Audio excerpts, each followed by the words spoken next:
name is Giacomo Iobizzi. I am the host for today on behalf of the Thailand Chamber of Commerce. And today we have we are glad to host also Mr. Daniel Fattorini and Mattia Baldi. Without further ado, I would like to leave this virtual stage and invite to share your expertise. Please, Daniel, maybe you go first, and then we listen to Mattia. Okay. Hello, everyone. I'm Daniel Fattorini, creative since a bit long time. Let's say around 20 years. So, for introduce myself, what I should say that I born in a small town called Nocera Umbra in Italy, and then suddenly I have the idea to move to Milan. I'm gonna do very short introduction about my life and my career, because then I want to explain something more. So yeah, I moved to Milan when I was around 19, to study advertising, because I found this school very good. It's called Accademia di Comunicazione, and you can really study have like when you come out from the school, in fact, you are already a professional. That's why I studied there 3 years, and then I start to work right away. So I start to work with this agency, like very creative, small agency, but very creative, you know. And at the beginning, I wasn't like a little bit like that, because, you know, everyone want to go in a big agency. But in fact, when I joined this agency, I was so happy, because at the time it was super creative. It's called Cayenne Milan.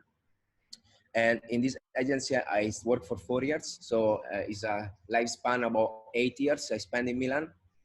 After that, I get impressed about in this period. It was like around 2007, 2006, something like that.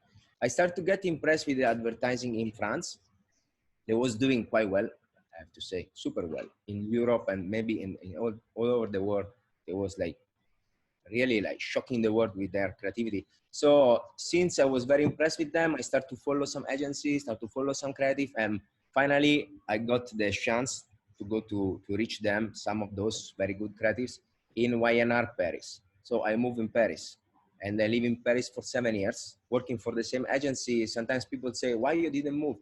I was in YNR, and in Paris, there was like actually it's not really Paris, it's called Boulogne-Billancourt, and it's a small district very close to Paris, like 5 minutes from the center.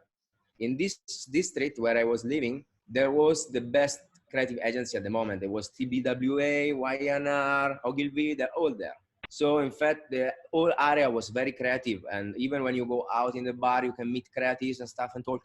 So it was quite good to be there. Even when I worked on the same agency for 7 years, I also knew a lot of creative for other agency. I worked also briefly for TBWA Paris there in freelance. So yeah, it was very good experience. And then what's happened? After, actually there was like a gap in between these 7 years. It was like a kind of, I tried to go to Japan, but it didn't work out because the earthquake in 2011, it made my decision come back to stay in Paris. I didn't join the agency there. Otherwise, it was Dentsu YNR that wanted me to move there, but I didn't move. And so I stay in Paris, and after another 3 years, something like that, I move in Thailand. So why I move in Thailand? Because let's say that what drive me in all over this kind of steps, it was my passion for the creativity, right? So this city where I moved, Paris and then Thailand, is not completely occasional. Somebody can say, they call you there. No, nobody called me. I decide to go. And somebody can say also, oh, you decide to go because you didn't have something to do where you was. No, it's wrong also. I was very good where I was, but what moved me, it was my passion to something that is like simply as that, creativity. So why I move here? Because at the time here, when I moved here, Thailand, it was so good in creativity for my point of view, of course, because everyone has his point of view. For what I need, for what I miss of my experience, I thought that it was very interesting to move here, to learn from what they was doing, because they was doing quite well in terms of creativity in terms of surreal stuff, very crazy stuff, and they still selling to the client, and it's worked very well, and the world was amazed, like to see their advertising was insane. I can have some example for you later if you want, but it was in this year, it was quite cool. The advertising year, it was like insanely creative. So I was very interested to know those creative that they was working like that, right? To know, to meet them, to work with them, to understand why, how they can sell this kind of stuff to the client, you know, because sometimes as a creative, you can have an idea, it's super good, and you are so happy, but then in 5 minutes, it get destroyed from the client or the money, you know, some budget, you know? So, but they was doing quite well, even on so big budget. They was creating some crazy stuff. I can do some. I can mention it someone, but even if you ask me that, I will show some example if you want. So I was like very concentrated to move here, and finally I find the contact that I needed. A very good guy. Very good in terms of person, and also creative because he was actually the PCD and vice president of Creative Juice G1 Bangkok, that at the time was like one of the best creative office in Asia, ranked for 10 years best agency of the year. So even a very small hall. And then this guy, big guy, his name, I meet him, and finally he tell me, okay, you can come, because even we don't have any foreign. I was the first one. He feel that there is some good energy, and he liked me very much. So I joined. Finally, it's actually thanks to him that I'm here, because otherwise I will never be here. Because I come here for him, actually, because he was the guy actually that was doing those creative stuff. And I had the chance to work with him along about 6 or 7 months before I moved.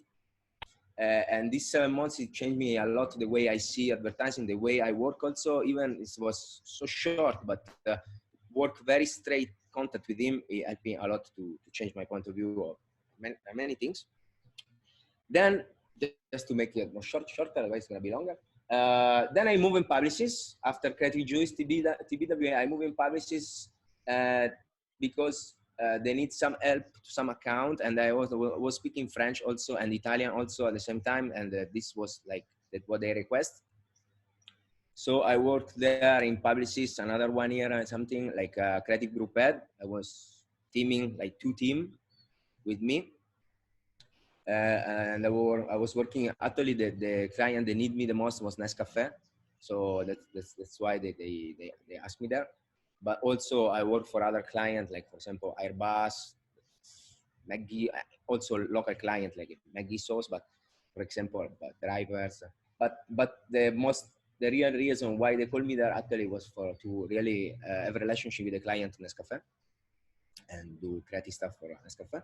So I worked there for a few almost 1 year and some months. And then again, I moved again. He said, yeah, you move again. Yes, I do. I do, because I get a very good opportunity to work with a special team. And then I recognized the opportunity, and I go for it. And it was for actually in McCann, where I am now. But it was not really McCann. It was a small pole. It's called Commonwealth. And this pole is, in fact, the digital content, also above the line and below the line, but also most of all digital for Chevrolet Asia. So I worked there like for 3 years, and we take care about Chevrolet Asia, Thailand, Vietnam, Indonesia, Japan, and to implement their Instagram, implement their communication globally. And then after that,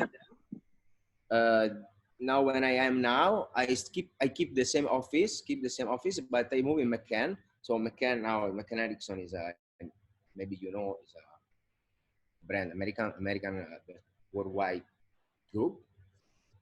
This group contains few offices. That's also Commonwealth. It was one of them. So I keep in the same group, but just I move, and now I'm working on international team in McCann. We take care about international client, local client. I'm associate creative director there. So this is a small introduction. and as small as I can to don't make it boring. And then just I want to say a few things that why all of this, why you can say why he move, why he go this and that. In fact, you know, I think that like I say, like sometimes, like you say Einstein, you know, Einstein say life is like riding a bicycle, huh? To keep your balance, you must keep moving, right? This is a very famous sentence of Einstein. And I think that I always be driving for my passion since I was kid. I always love it, like typography and drawing and stuff like that. But then as an old kid, you know, everybody want to be astronaut, but nobody like math. So, so at the beginning you are a bit lost, but then you find your way out. And if you find your way out and you mix your passion with your objective, because passion is not enough. You have to have a passion, you have an objective. Then you, when you have both, you can go. And the street is open in front of you. So yeah, that's what I think. I hope and be not so long. I want to keep the time to you know. No, it's okay. And I know that you were sharing with us your experience. Maybe meanwhile, I also collect a few questions, but it's a good start. I would say that to know a bit about the background of creatives like you, and now we also listen to Mattia, is very important. And then we pass also maybe to the second step, asking you to share with us what might be the biggest challenges of work in Asia, and how is seen also the publicity, the marketing, and which are the strategies. Those are the two questions that I am just telling you now, but I got privately in a group. But we will reply to this later. Okay. Please go ahead. Microphone, Matti. We don't hear you. Okay. Okay. So, no? Yes. Yes. Okay. Yes. Okay. So me and Daniel, we choose this, let's say, view about passion, no, just for like introduce what we do, how we did it, but very important to understand, I think, and from the way that Daniel introduced himself, I think it could be very useful for the people to know what's the difference between be passionate about something, especially about art, especially about visual art in this case, and actually doing a profession. So be a professionist is substantially different than having just a passion. Anyone can have a passion, okay? I have a passion about singing, for example, but I don't have a good voice. And I'm sure I'm not trained as a professional singer, and I'm not a musician. So, but my passion is very alive, and I sing under the shower like every one of you, you know? So I think it's very important. And let me tell you a little bit about who I am and what I did. So I always like to draw. Like when I was 5 years old, I won several competitions. I was the best in my school and blah, blah, blah, blah. I really like to paint and draw. And it was the only thing that carried me from my house to the school. Okay, it was the hour that we have of artistic education. And so for me, it wasn't a problem to choose schools. I never had a regret about it. I did the artistic high school, which actually doesn't exist anymore in Italy. And the way that I did it was very formal, very traditional. We pretty much draw and paint all the hours. We had no math after the second year on. It was kind of peculiar now to hear something like this probably for some Thai students. But yeah, I did no math at all and no English whatsoever, not even 1 hour per week after the second year of high school on, which is kind of incredible. But we really learned how to draw academically, okay? So then I did the Academy of Fine Art because none of the universities, especially those so-called professional universities that we have in my city of Rome, I'm Italian, coming from Rome, it didn't really satisfy me. There were a kind of a niche of of the system that I didn't really agree with. And I didn't know if I wanted to be a professional painter at that time, but was just the natural, continuation of my studies. So I started with the high school in a way. So I was doing the university in exactly the same way. It's actually the same building. So I actually have a bachelor degree in traditional painting. And I was lucky enough to be assistant of famous painters when I was from the second year of university on, and I was paid for be a professional assistant. And so I have the real experience of how is the life of a professional painter, which is not really the passion of be a painter or like painting or go to museums or study history of art. It's completely different thing. It's producing art 24/7. So there were these people closed in a box, painting as a job. Okay, of course, painting what they want to paint, but was very professional, was very strict, have very strict deadlines. So I saw how it looks like for years, and I worked in that field for a few years until I finished the university, and I didn't like it. So I love to paint, but I didn't like the profession of be a painter. So by the time that I finished the university, I already decided that wasn't my way, wasn't the thing that I wanted to do for the rest of my life, absolutely. So photography was something that was in my family. My father is a journalist and write about photography. The brother of my grandfather was a famous photographer. So photography was in my family, let's say, even if nobody really explained me like how to work as a professional photographer. So after that, I took a master's degree in professional photography. I took,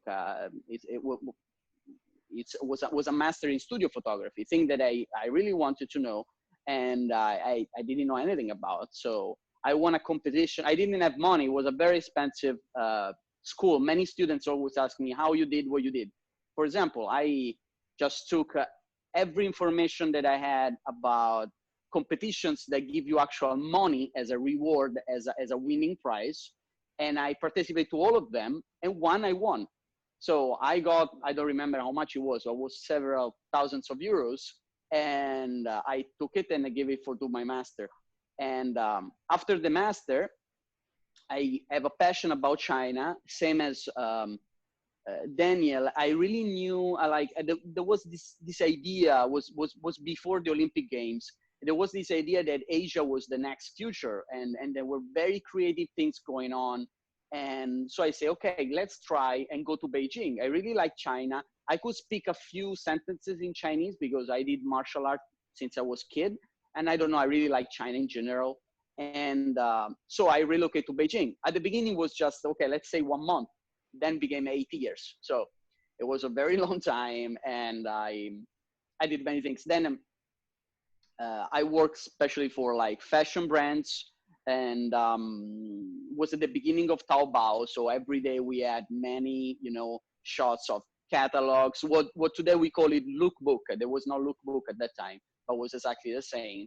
And there were no mood boards, but was the same, and so on and so on.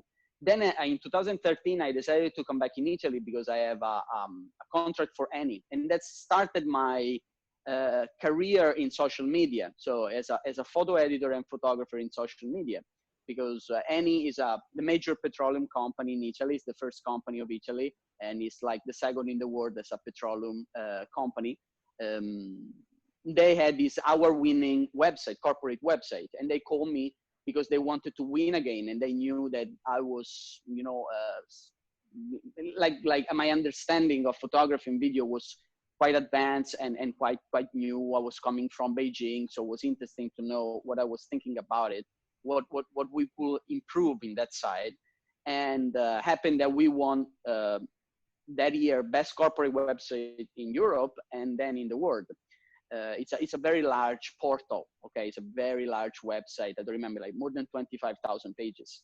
So it was a huge thing. Then after that, I received a contract from Ford Motor Company. And, but it was funny because it was in Asia, but I didn't know where. So I thought it was, China, because I could speak Chinese and maybe my experience in China was relevant. But was in Thailand. It was in Bangkok.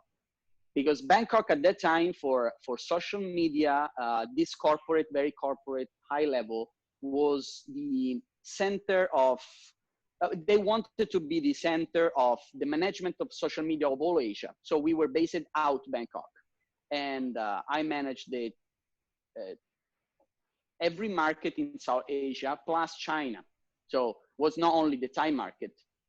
So it was quite complicated because, you know, social media, the photo, video, and copy, of course, is all very located. So in Thailand, for example, you can speak about something, but you need some rules. So for example, colors, yellow means something, red means something else for a Chinese, for a Vietnamese, for a Cambodian. So you need to know all of these rules in order to make something that is consistent with the brand identity, but also don't fail to make some, you know, catastrophic post that will destroy the identity and the face of the brand, which is it's a real problem, because social media is something that is so commented by many people. So people can actually immediately tell you if they do not like what you are doing. And before, this thing never happened. Before, you had a newspaper or a print 9 meters for 6 meters in front of the airport. Okay, maybe you don't like it, but you cannot say it to anyone. So it's mute. Now we have a social interaction with the audience, and I think it's very, very important. I've changed a lot about the profession of being a photographer. Of course, I manage other photographers, and then sometimes I did photography myself, sometimes DOP for videos. And I think right now what the people, you know, like the people should know is that if you want to work in this field, you cannot be like, you know, constricted in a solid box. You have to think a little bit outside the box and understand what's around, what the clients wants, what the agency wants. And say that if you want to just be a photographer, it's possible, but you have to learn the profession of being a photographer, which is not necessarily the same as have a passion for photography. Passion for photography is very important in the very early stage of your, you know, career, your understanding, what you are learning. You like Cartier-Bresson, you like this, you like that, you like Elliott Erwitt, no problem. You want to go around with a Leica, no problem. That's amazing. It's a thing that all of us have did, but then you have to drop everything and start the profession. The profession is different. The profession means that you are master of anything that concerns that specific thing. Okay, so if I tell you to copy a style of another photographer, you should be able to. So it's not only your style. You have every style. There was a very famous comic book artist that when I was very young told me that a guy that knows how to draw is a guy that knows how to draw one thing really good. An artist is the guy who knows how to draw everything. That's same as a cook. Every one of us can cook 1, 2 dishes, no problem. But a real cook can cook whatever he wants from A to Z. Even things that he don't like, even things that he cannot eat, even things that he is allergic to. He can cook everything because he's a professional cook. And that's, you can apply to photography, to video, to whatever. So, and I think this is very important. If I come back in time, if I could come back in time, 20 years, I would probably tell myself to, I don't want to say study less and work more, but in a way, sure, like to focus more yourself in the profession that you want to do, that you enjoy doing, because I will probably reach this status that I have now 10 years ago. So and this is, I think it's a problem that we have in Europe, but we really take, you know, the professions, especially artistic profession, very far away in the beginning. And rarely we reach a point that we work for what we know. Then, for example, in America, where they start immediately doing the job, immediately doing this, and they reach that stage, like they don't even have to wait, actually, okay? So that's I think it's very important to know if we have people that are studying or are interested to become a photographer. And right now, I'm I'm working for commercials as well as fine art personal works that I'm doing. I'm involved in a book project that is called Casting, and which I think is the middle ground where I meet my, beginning of my career when I was more an artist, and then later on when I was more fashion photographer and product and commercial photographer. So this is what I'm doing right now. I like to hear something from the people that are following us. Okay, thank you very much also, Mattia. I would like to go back to Daniel, maybe if he has anything to add, or if he missed maybe something, and then we start also with the involvement of the audience of today. So Daniel, Yes. would you like to add anything? I don't know. No, I think what Mattia says is right. It's good. Of course, we don't have to pass. The passion is good, but you have to know. You have to. That's why before I say you have to have passion, objective, because if you have an object to do something about your life and you want to really, for example, learn something, and then you go in and you don't stop till you don't learn 100% what you want to do. So yeah, no, I'm okay. I'm good. I think it's very good. I agree that perfectly. So yeah, you have some. Yeah, there are. You have some question, right? Sorry, there are some questions. Before you have some question. Yeah, while you were Daniel, while you were talking before, someone texted me privately because you were talking about your life, Yeah. which was very interesting. But someone asked, and I remember this question in particular. Let me find it. Okay, this one. Tell us more about the challenges in working in Asia and Europe, because I remember that you were mentioning something that you work in France and then you move, and there was someone asking for this. The challenge that I met there and the challenge that I meet here, or No, both. Maybe a comparison of both the environmental. In general, right? Yeah. Yes. If I have to speak about personal challenge, it was a little bit the same. When I joined Paris, I didn't speak French at all. Okay. So yeah, I didn't speak any word of French. Just maybe on the trois quatre. That's all. I can count 4.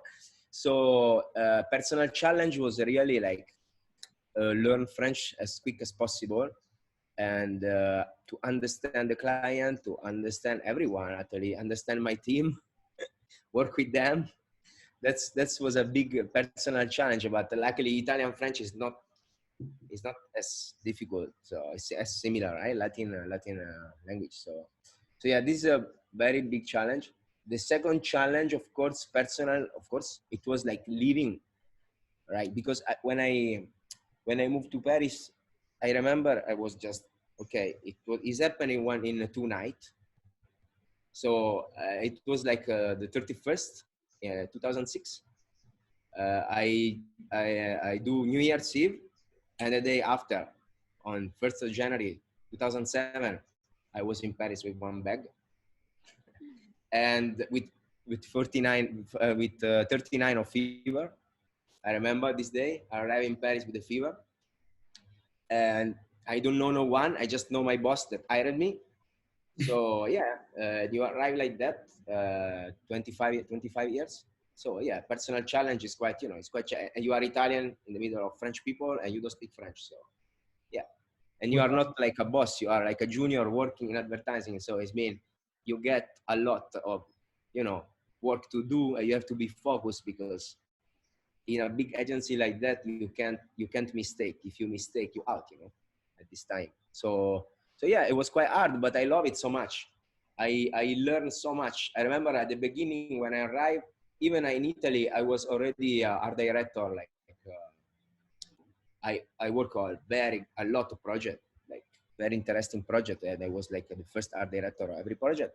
The first month when I arrived in this agency, I work as assistant of a very good creative, and I was working on some demo. Like I still remember, I was working on some demo, like for a cream. I have to create a kind of a digital, with Photoshop, I have to create the interior of the human cell with some, and I have to make a demo how the cream go to the cell and make the cell grow well in Photoshop, and then they're gonna animate this, right? And I was on my computer doing this stuff, and then I remember that the creative director come to see and say, "You do that?" I say, "Yeah, I just did it." I say, "What is your position?" I say, I'm assistant." "Okay, come with me." And that's why the day after 1 month, he moved me with a team as a art director right away, because he see that what I was doing was like, you know, it was too less for me. I can do it more. I can do more, you know. But this is the challenge, because when you don't talk, you don't speak the language, people don't know you, you come from another environment, you have to prove what you has to make understand people that in fact you can do more. And to make understand people that you can do more, you have to be there, you have to be present, you have to say what you think, no matter what. If what you think is bad, say it, mostly when you're young. When you grow up a little bit, maybe you have to think more. But when you're young, frankly, you have to say what you think in face of everyone, because most of the time when you're young and you say what you think is the right things. And when you grow up, the right things you always care a little bit to say, because there is other things that come in, you know, other variability that come in your brain, so you stop to say the reality. What is the reality? So this is a bit the challenge. When I come here in Thailand, the challenge was pretty much the same. I mean, at the beginning, yeah, I speak English, and in the agency they speak a little bit of English, but you know, still, you know, I mean, it's the gap of language is a lot. And when I say language, you know, it's also the culture, because when you learn the language of the place you live, then you understand better the culture. Is a reality, right? So I think that the challenge is always like, don't living there, not speaking the language, not knowing the music of the place you were, or whatever, but still be present, try to understand, have a lot of patience, have a lot of resilience, don't let it go, and don't waste your time to think about strange things. Oh, what they think about me, or I don't know, I'm not sure. No, don't waste your brain with this thought. It doesn't matter. You have to be straight on your way. Don't listen too much, you know. Listen inside you. And that's what I do. And yeah, it helped me a lot. I mean, I listen people, but I still listen to myself first. It doesn't mean that I don't get advice. Yeah, I ask a lot of advice, but then I elaborate for what is best to me. It's better to me. And that's the challenge a little bit, is sometimes when you move and you go in places that are not your place, you get a lot of different information, a different thought, and you scare, or you think you probably, you know, culturally they can hang up on you or stuff like that. That's not true. Sometimes you think too much. Don't think, just do the things you have to do and free yourself of those thoughts that is just gonna block your flows of conscious, of creativity, of whatever positivity that you have to spread to everyone. So this a little bit is in terms of personal challenge. Okay, thank you. And about the professional challenge, of course, just I'm gonna be super short because it's gonna be too long. But a professional challenge, of course, is always with the client, right? With the client when it's a professional challenge every day, and also, of course, with your colleague at work. Huh? But mostly, I think with the work you do with the client, because when you change culture so much, you have to quick understand the culture right away to don't mistake and to create some work that is fit well. Because sometimes, I mean, even you work for international client, still you have to face the cultural landscape where you live and where you're working. So this is a bit the cultural, the professional challenge that you have to quick understand the value of the country you are, what it mean this, what it mean that, what you can do, what you cannot. Just write what Mattia said before, you know. Even you work for international brand, And I believe also that in terms of advertising, I don't like personally, I don't like much when the advertising became too much local inside. So I always try to do advertising that have a bigger inside, that are local inside, more international inside. But still, if you have an international inside, you have to want to sell to the client, you still have to understand the culture, the way you are, you know, to understand better the person, the people there. Okay. More, but I don't think. Yeah. I hope I answer the question. I don't know. Okay. No, I think you answered very well. So there is one question from Mr. Pop Bustos that he raised his hand. Maybe. Yeah. Hello. Thank you for that. Okay. Well, I'm an actor. I'm from Argentina. I'm an actor in Thailand, in Bangkok. I actually started my career here, and I've been doing theater. And my question is for Daniel, since he's so into the market of film. It's something that we all actors try to do sometimes, you know, start with theater, learn, and then jump into the film. I love to do theater. Oh, theater, I love Maybe it. I ask you the contact. I love to do. Yeah, let's get in touch, and you can totally hook you up. We're always looking for good actors, you know. Well, actually, my question for you is, what has been your challenge when it comes to the actors? Because I imagine we always see it in the theater as well. The director has an image of what they want to achieve, and of course, it's to us to impress, to put that image in the show. You know, the same for film. I did just a couple of films, and what has been your challenge when directing actors and trying to get that image that you're looking for? Okay, so when what we do do you expect from us, you know what I mean? sure. It's interesting. When we do TVC movie, I actually I don't do movie. Huh? I shoot a lot of TVC commercial and stuff like that. Normally, you know, as a creative, we are not alone to direct the actor. There is always the director with me. So we are directing together with the director, and we are asking to the actor. Yes, in the advertising world, it works like that. You have the creative that comes from the agency side, that is me, for example, and then I hire a director to shoot the TVC or commercial. Normally, I don't shoot myself. Yeah.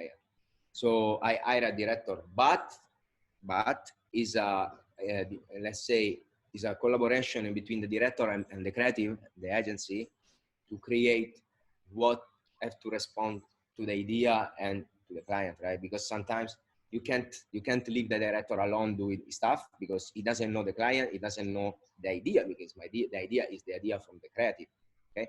But it's important to have a director because it's the profession. A director is the professional one that he has his point of view, and he can really shoot TVC in the way you brief him before. Of course, it cannot be like lifestyle.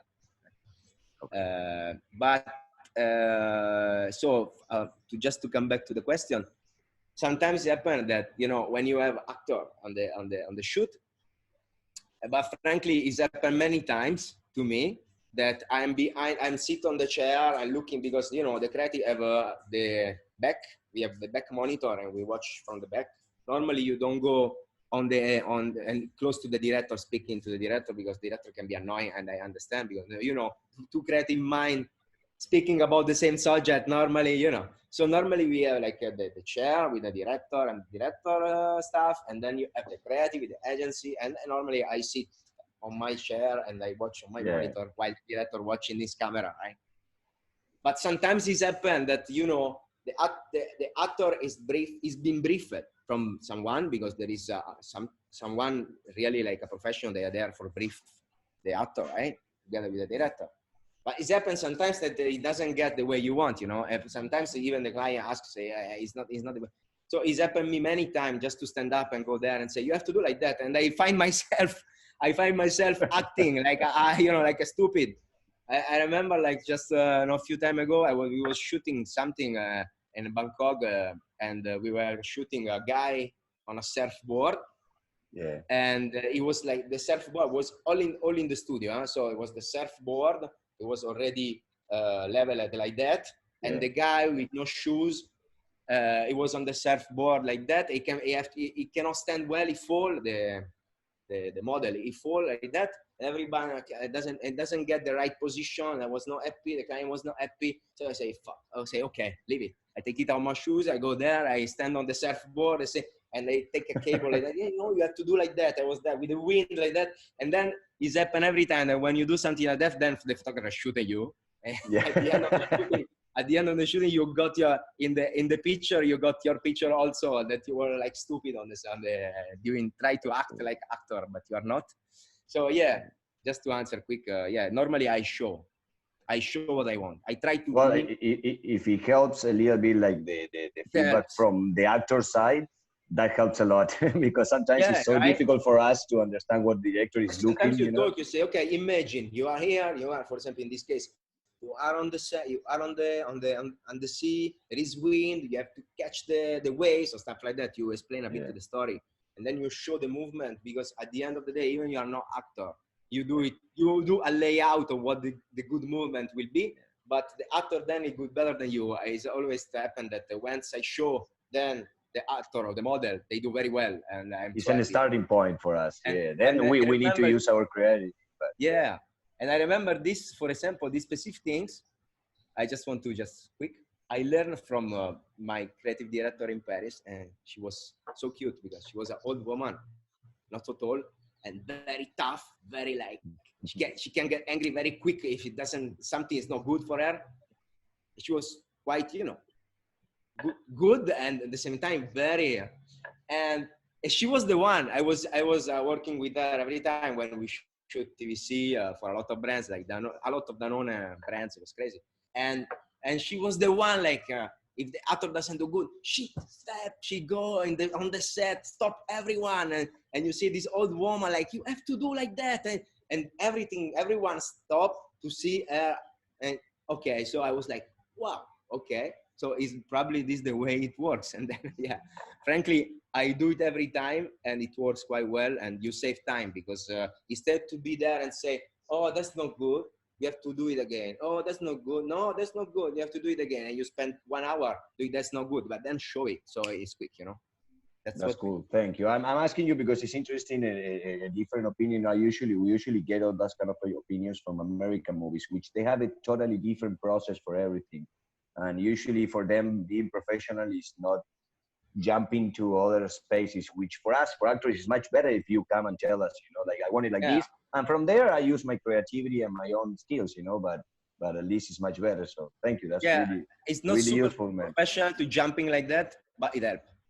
But it helps. It's the most practical part. Yeah. If it helps, it's okay. Okay. Thank you. Very interesting. Thank you. Okay. Thank you very much, both of you. Maybe we have now some questions also for Mattia, as we are also running a bit of time, and we have a lot of questions that are not answered yet. So, Mattia, for you, there was another question in the group chat asking, let me find it here. Okay, this is from a Stanford student that asks, which is the future of commercial? Will the paper be took over digital? What do you think? That's a very, very important question. So I assume commercial photography or commercials in general. Let's say it's, well, actually, I think the answer will work for both. Well, I've been asked this several times, and because it seems a major issue. What I think professionally, from my point of view, from a person that is actually working in this field right now, I don't think there will be a big change. And sure, it won't be a negative change, because consider that 25 years ago, 35 years ago, or 40 years ago, we had only magazines. So who was allowed to publish photos on magazines? Less than 10 people in Europe and 50 people in America. Let's say worldwide, there were 100 professional photographers. They pretty much do everything. Now, probably we don't have 100 Instagram the account that in your own building. So I think with internet, we need more photos, we need more videos, and the particular thing is that we need it every day. We don't need it once a month.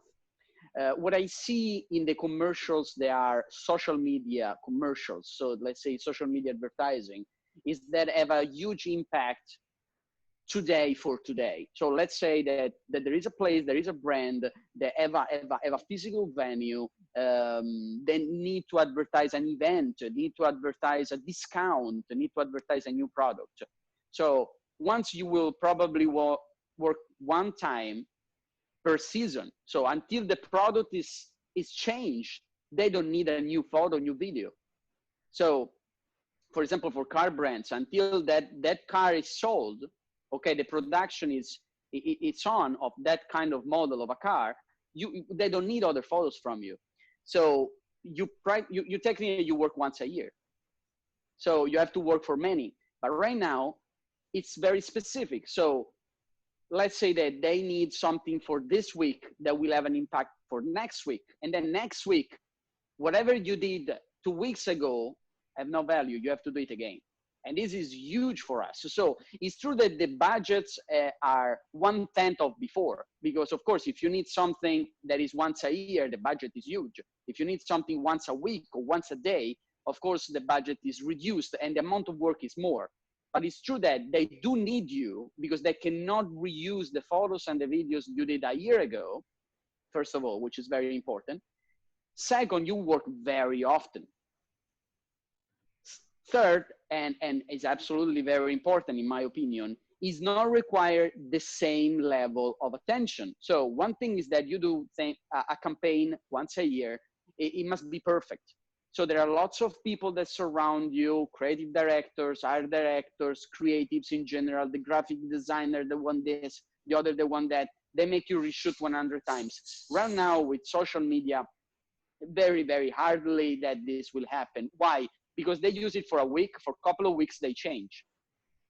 So, and also Instagram, which I think like for artistic photography is a disaster, but for commercial photography, it's a help because if I have to make an Instagram campaign, of course it must be very social oriented. So the shot must be very natural. So it's not super fake. It must have an impact, an emotional impact.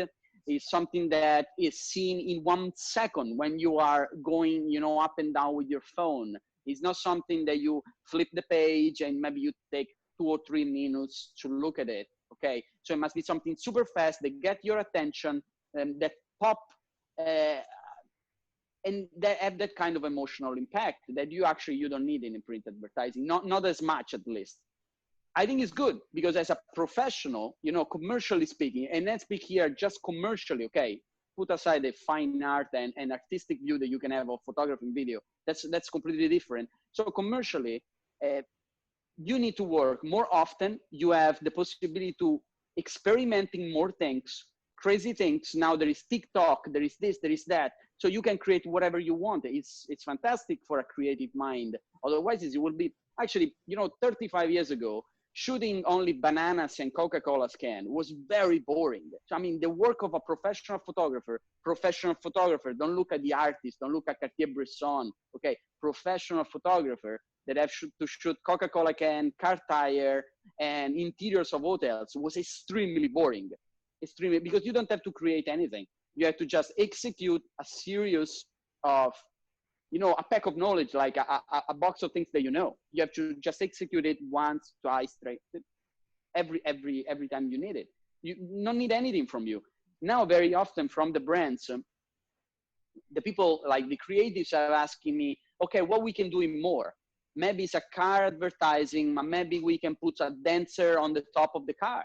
Maybe we can put a dog, for example, for Ford, we did for the dog, the year of the dog a few years ago. In China for Chinese market, we took 12 pure breeds dogs, were beautiful dogs, 12, one per month, and 12 models of cars. So we put these dogs up and down inside the car, outside, running inside the car. It was amazing.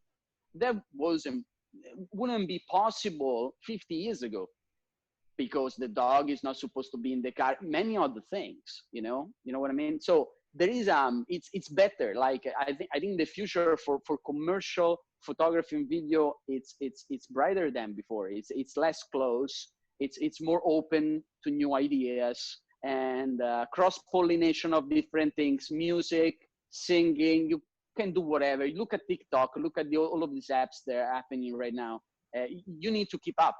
So even if you want to really do one thing, but you need to open your mind and then be free and you know, go around and look at all of these new things that are happening. Otherwise, you remain in the past. Okay, that's a very good answer, and thank you very much, Mattia, for answering this. I would say difficult question, because you never know. You cannot say something that you cannot prove or you cannot forecast. Okay, we have in the audience also Mr. Samir. He's a jeweler, and there was a question about jewelry industry. What can commercial offer to this industry? Based on your experience, both of you, and we have also other questions. So I would like to ask you also to be brief. And okay, maybe Daniel, you want to answer first? Sure. Commercial in terms of what advertising can do for the jewelry industry. Yes, That's the question, right? Yes. In fact, I think it depends now which jewelry industry, but normally advertising can do a lot of good for every industry, because in fact you really can show your product well. You can speak about what you're selling or whatever. I remember, for example, in Italy, I was working on Piero Milano Gioielli. It was one of my first clients, and we was doing campaign, like I was taking care about the beauty shot of the jewelry, for example.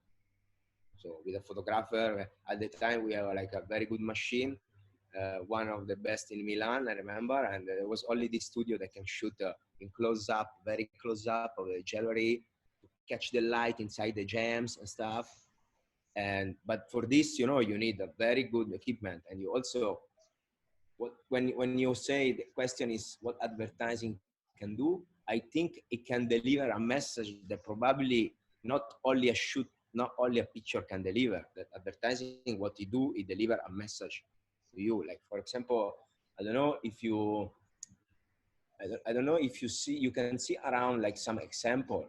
Like for example, there is this brand like how we call, like there is a brand, I don't remember now because you get me live like that. I don't have the example for you. I don't remember the name of this brand, just to bring you an example. But for example, I speak you about Cartier advertising.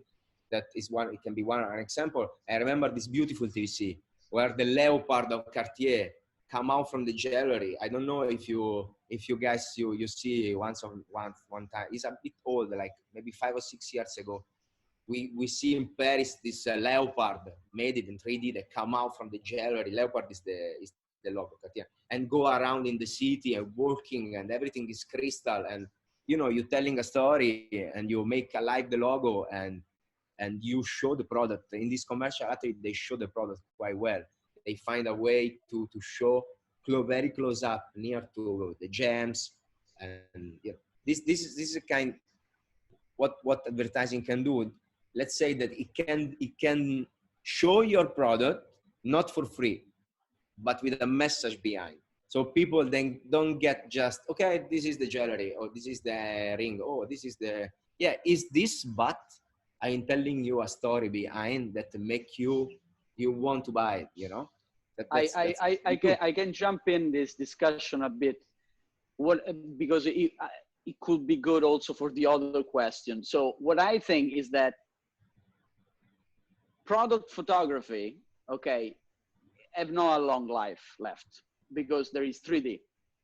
So everything will be done in 3D. Just the ring with a white background, right now, for me, have no sense to shoot it with a normal camera. Yeah, sure. Absolutely. Have no sense. In 3D is cleaner, much sharper, much better. I can change the color of everything. Think about cars. I can change the color of the car. Of course. I can even change, actually now they're doing that also for video. So the cars are in 3D every time. Okay. Now it's a new technology, it's a little bit expensive, but in 3-4 years from now, even for video, the car commercials are all the same car, then have like an armor, and they, with the 3D effects, they change it, and could be whatever car, could be the Batmobile or Ferrari or whatever, whatever. So that kind of photography and video, no, I don't think I have much. If you really want to do that and you start now to study, I recommend you to go to a 3D, 3D school, art 3D school, whatever it's called, and that's much better. You can do movies, you can do whatever you want. That's the beginning of that. So it's amazing. You have the next 20 years to execute whatever is coming next. But what Daniel is saying, like, you need the creative mind to make an advertising that carry a message. Okay, so the white background and just the product over there, I don't think they have much else to say. Okay, it was an advertising of 100 years ago. So now with socials, with videos, with whatever, and with virtual reality that will eventually kick in at some point, we really need to have good ideas, details in whatever you are doing, and yeah, exactly what Daniel was saying before. Yes, it's local, must work worldwide. So have some details, for example, about Thailand, if it's for Thai market, but at the same time must be international, because otherwise it's too small, it's too close inside the same circle, and it's always a small circle. So you have to think in and outside the box at this point, I think. Okay, that's very good, and you both provide a very interesting answer. Now we have Giulietta that was texting me privately because she was having some problem with the connection, and she gave me 3 questions to ask you. I don't know if Giulietta is still with us, or if the connection is still bad. However, I can read it for you. The first question, I guess, is for both of you. As a professional in this field, what do you think Thailand needs to improve? So, Mattia, before you were saying something. As a professional, sorry? In this field, I guess, in advertising, what do you think Thailand needs to improve? Well, Thailand, in terms of advertising, don't have to improve much, because as Daniel was saying, despite China, for example, which is my other experience in Asia, Thailand is very open to the West. So I think Thailand is improving, but I have already like incorporated, assimilated what they wanted from the West, and re-edited in a way that it's suitable for the Thai market. What they don't have to do, which is the I think the coming problem in the next few years, to copy everything that comes from Korea, because Korea, in terms of style, is taking over the whole Asia. It's supported by China because they really like Korean soap opera, Korean K-pop, Korean advertising, and the products from Korea that are very successful worldwide, and so on and so on. And they're making that the standard for all Asia. I hope that the future of Asia will be that Japan have their own identity of advertising and movies and, cartoons or whatever they're doing. And Thailand as well, because Thailand have a very rich culture that can be completely independent from the rest of Asia. Don't have to be completely run by, Korean creatives in this case. This is what I feel. Of course. Daniel? The thing is, I mean, there are agencies in Thailand that they rank at the 10 best agencies in the world. Huh? So let's say that the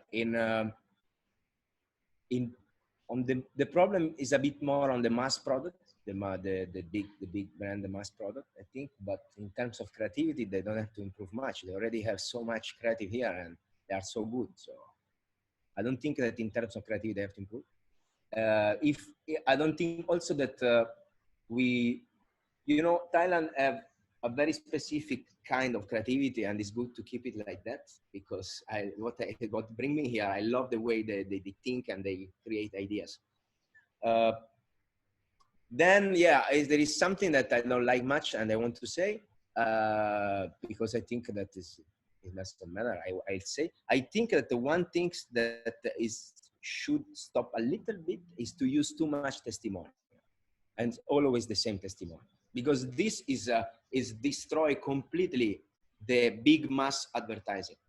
But that is, yeah, this is just a thought. I think that if we will, I speak about big brand, not specific idea on specific product, because Thailand is super strong.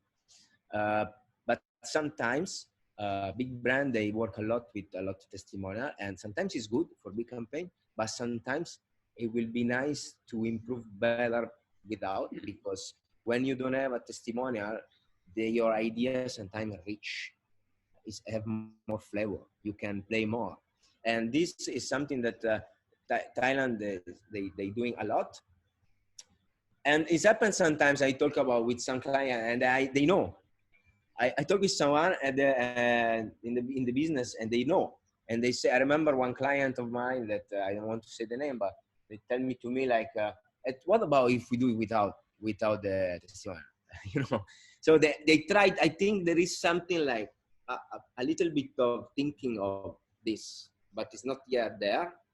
And apart this, I really think that Thailand has nothing to improve in terms of advertising. I agree with Mattia on the things about the Korea style, because sometimes, and again, I speak with the big mass production, not the specific creativity on the specific, but sometimes you see those posts where everything is so, those photos that Mattia we talk about sometimes. It's no relief, completely flat, no life, and you see, this is a bit like those flat background, those style sometimes is a bit, is unfortunately it's even boring for the people that watch it. And this probably is the problem why people sometimes they don't like much advertising, because when you see some things that is not nice to watch and it doesn't feel you inside, you feel a little bit like, oh, it's still advertising. Instead you should think, wow, that's advertising, but that's the mindset, the switch of mindset. You have to think sometimes. You have to think on what people are gonna say about your ad, and not what you're gonna say about your ad. You have to think about when people see the ad, what people gonna say. And sometimes a lot thinking about what I gonna say with this ad because I pay. Yeah, sure, you pay. Okay, it's your money, but remember that it's not you judging your ad, but it's the people that are watching your ad that are gonna judge the ad you produce. So that's the things, and the feeling should be, wow, that's a cool ad. It shouldn't be, oh, still advertising, skip it. So yeah. Yeah, so that's very important. The things that work everywhere. I'm not speaking about Thailand actually. This is a general conversation. No, this is a very general thing. Worldwide, but it's important to Absolutely, yeah. I agree 100%. Okay, maybe we speed up a bit because we already passed 1 hour. We have a second question always from Giulietta asking, what would you recommend more foreigners, especially freshly graduated, to pursue their path and come straight to Asia like you did? Or would you suggest them to go first and have some experience in Europe and then move? Well, this is a very, very big question. And it really depends case to case. Like, depends on what is your profession. Coming back from what we were saying before, when you are a pro in whatever you are doing, it did change everything. So there's not like young creative. That's a very wrong way to put it, in my opinion. Okay, it depends. You want to be a writer, you want to be a singer, you want to be a dancer, perfect. What I recommend is doing the most specific school as possible, to have a very solid background, to know how to sell yourself. Then I don't think that in America or in China it makes any difference. If you know how to sell yourself and you have all the chances, you did all the steps for reach a point where you can say, I am a professional this, I am a professional that. That's not the problem. You want to go to Russia, you want to go to Germany. no problem. Of course, as Daniel was saying before, there is the problem of the language, because speaking the language is very important. So, for example, in Russia, it's better if you speak Russia. If you want to work in Italy, I work with many models that wish to go in Milan, for example, and work in Milan. Many learn Italian because they know that people that have 50, 60, 70 years old, they're running the business of fashion, they don't speak any English. They don't like to speak English. They don't like to hear English even. So maybe they choose you in a room with other 20, 30 models because you're the one who spoke with them 10 minutes before in Italian. So they say, okay, perfect. Kate Moss, for example, she is from London. She was speaking English. At the time, the people were speaking Portuguese and Russian only, So was always selected because it's a person that you can relate to, you can speak to. If something is wrong during the shooting, you can actually say, you go left or you go right, you'll be more sad, you'll be more happy, or it's better if you change this and change that. And there's no misunderstanding. So language, I think, is very important. You need to speak the language of the country where you're going, I think. And you may have some problems. You go to Japan, you don't like to speak Japanese, could be a problem, for example. But if you have a passion for a certain place, you learn the language. Maybe you're not fluent, but you can carry around yourself. It's okay. Then you start to work, and then everything will be clear. So I think the problem is like deciding what you are, and then go in a place that you like to be. Absolutely. Agree. Okay, Daniel. Yeah, no, absolutely agree. Decide what you are and what you want to do, and then you can go everywhere. I mean, if you think that for yourself it's good to come here in Asia because you feel an energy, a particular energy to the fact that go to Asia, then go. I mean, probably if you want to go already, you decide to go. People say the moment you ask the question in your brain is when you already decided. So don't so don't put this away from you and just feel it, and consider that I went to Beijing without speaking a single word of Italian, of English, speaking only Italian, and speaking 2 or 3 words, not even sentences, in Chinese, like left, right, stop here, my name is, that's it.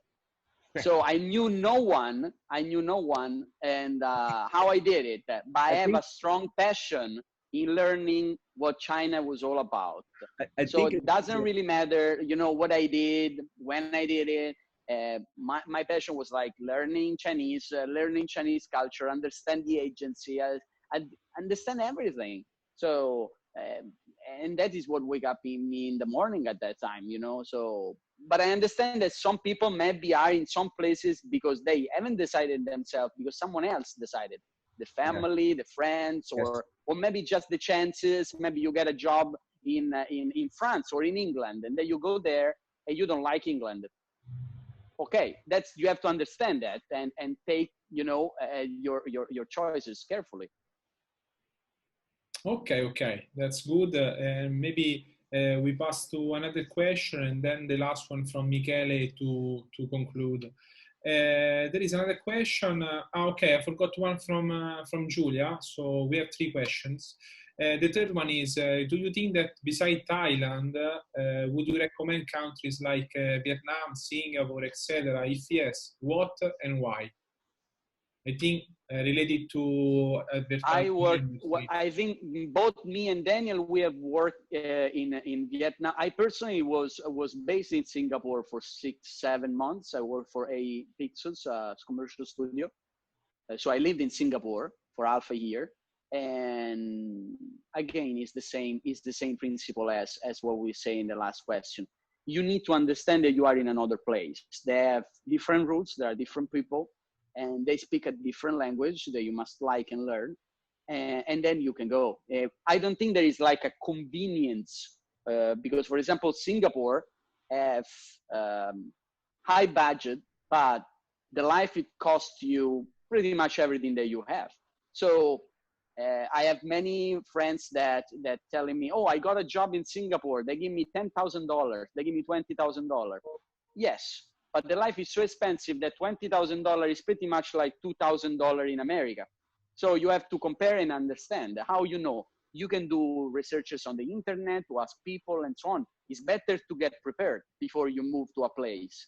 Yes. Myanmar, for example, yes, could be convenient, but I have a photographer friend, she lives in Myanmar. She told me that, for example, if you want to live like a European expat, it's extremely expensive because no one in Myanmar live like a king.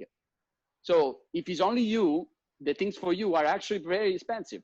So every place have pros and cons. You have to evaluate everything. Absolutely. Yeah. Also depend on what you're gonna do. In terms of creative, in terms of you know, I mean, Vietnam is good. There are some good agency. Overall, for example, overall, I can recommend Shanghai. Overall, just without knowing what you are and what you want to do. If you have an interest and you want to get, you know, to know yourself, Shanghai is a middle way between Asia and the West. There are some places in Shanghai that seems to be in Paris are exactly the same. So you don't feel that you are completely in Asia. The people speak English. You can find whatever you want and you can have the life that you want. Of course, maybe you don't like it. For example, I don't particularly like Shanghai, but overall I can recommend Shanghai. Anyway, what I can suggest that before you move, you always have to go 1 month, at least live a few days, 2-3 weeks. Just go there and see how the people live. Because sometimes you go in a place, but it doesn't have to be what I recommend. It doesn't have to be a holiday. You don't have to go to holiday. Okay, it's not holiday. You go there 2 weeks, 3 weeks, and you try to live as everybody live. Because if you go there like, oh yeah, I go there and go holiday, then it doesn't work. You come back, you say, it was so good. But then when you're gonna go there working, it's not the same. So what I suggest is you go there, you try to be not holiday, you try to be even you don't have a job, but you try to live as everyone lives and see if you like it or not. That's already, in general, wherever you want to go is already a good steps to understand if you like this place or not. You know? Okay. That's what I done. Yes. Yeah. So one more question. This is from someone that prefer to be unknown. He asking, what is the aim of doing advertisement in your opinion? Sorry? He's asking, what is the aim of doing advertisement in your opinion? I think it's like in general. In general. What is? I don't understand. What is what? Sell the product. To sell the product. No, what is the aim of doing advertising? The aim. In general, like that. Well, the aim of advertising, yes, is to sell the product. It's to sell the product. I mean, just to sell the product. I mean, when I start advertising, of course, I didn't think, oh, I want to sell the product. When I start to work as advertising, I think that advertising, the aim is to sell the product. But nowadays it became so vast. Actually, the product can be everything. Can be, you know, Amnesty International, and then you are selling people to sign for human rights. You know, it doesn't have to be, you know what I mean? It can be so as rude as straight as this, or also can be something else. Most of all, now there is this new tendency that advertising is becoming social. So that's a long conversation. I think we will be better. You know what? We'll be better take this question and do another seminar only based on this, because it's gonna take very long. Another 1 hour. Another 1 hour, maybe more. Next time we can be more specific. No, I agree. Maybe next time we can be more specific. And it's interesting. But second, I want to say is advertising. I think when I join the industry, I also think that I want to people don't make boring during the day. For example, when you go out on the street and you watch a billboard and this billboard is funny or is make you dream or something, it gives you some like break of the day routine, you know. So this also is quite cool. But then yes, it's just a cause effect of this fact that you have to sell the product. Okay, okay. There is one question from Michele, and then we pass to the final greetings. Michele, would you like to ask your question directly? And maybe I share what you send in the link. Yes. Okay, very, very quickly because I have to leave on a call.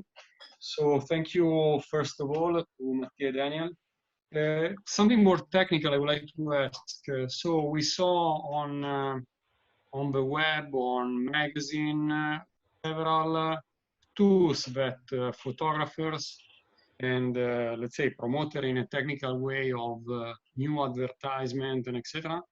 of advanced tool. For example, I would like to ask, in your experience, your work, do you give feedback to companies that maybe needs to have a technical advice from photographers, how to improve some, for example, camera? A few years ago, for example, we saw, this is just an example, I'm not selling this camera called the Litro Illum. For example, like a few years ago, I saw this Litro Illum, like a camera that was able to create a shot in 3D, but just the idea is to understand, do you work also to the company that give you the tools to create marketing campaign in order to improve the tools and the machinery that you might use or the software? Yes, I remember perfectly because I did the review of this camera. I was working for an Italian magazine called Fotografare, and we did the technical review of several of, before when it was just an idea, and then later on when it became an actual product out. And it's quite extraordinary and tells you a lot about what photography is going to be next. As I was saying, actually, what makes a professional photographer right now is more the know-how than the actual technical skills. Before, so at the time of my grandfather, when you call a photographer because was the owner of a series of machineries. Okay, you don't really need his artistic view, but if you want a picture of yourself, of your wife, or whatever you are doing, and you need a photo of that, you need to call a person. There is a professional photographer that I know in Bologna that when I was in Bologna for Christmas, they tell me this very, very funny story that for many years, his regular client, I speak about 35 years ago maybe, was someone who won what today we call screenshots. Because at that time, there was no way to take a screenshot out of a screen. So you need to call a photographer. Right now it would be impossible because we just raise our phone and we take a photo or we just do the screenshot. So it's the profession as a profession really changed. What doesn't change is the mind and the ideas of the people. So I think in the next 5 years, what the brand's gonna call us for is more our artistic commercial view on how to do an advertising on social media or in general on the internet or in general on prints, rather than the technicalities of photography, which is, first of all, what was really complicated is going to be all 3D. So that's really not an issue anymore. So jewelry design, in general, still lifes, car photography, all the highly paid shootings is going to be all 3D. Because our products, they already have it 3D, they put the texture, they put the lights, it looks as realistic as a photo. So it's not a problem. But what they need all the rest. So models wearing the jewels, what she do with the jewels? Maybe she do very unconventional things that make you see the brands in a very different way. So I don't think that the technicality of photography is the same. It's different. Now with digital photography, anyone can be a photographer. It's true. But what makes a real photo is still the same as 100 years ago. So if I do a photo and another person does a photo, it's a different photo of the same thing with the same camera, with the same details, with the same lens, same frame, same everything. It expressed different things. So I think what they want to see right now, and the feedback that I have from clients is like, I like your style in doing this thing more than I like the light that you use in the shooting. Nobody really cares about that anymore. I don't know if I answered to the question or. Yeah, yes, very good. I Yes, think thank now you. it's time to live for everyone, especially also someone of you of the guests, right? Maybe to wrap it up, Michele, would you like to say something? And then we leave it to Daniel and Mattia to thank also the audience that was with us. Would you like to say something? Yes. First of all, thank you a lot for the availability of Mattia and Daniel. I appreciate your time and sharing your experience. I think it was valuable for everyone. And of course, we are available also for the next episode, let's say. And for every participant, I would like to thank all of you. You will find also the webinar available on our TICC YouTube channel. And but hopefully also we will be back to work normal pace for everyone. In the meantime, thank you, Mattia, thank you, Daniel, again for being with us this afternoon. Thank you. You're welcome. Thank you. Thank you.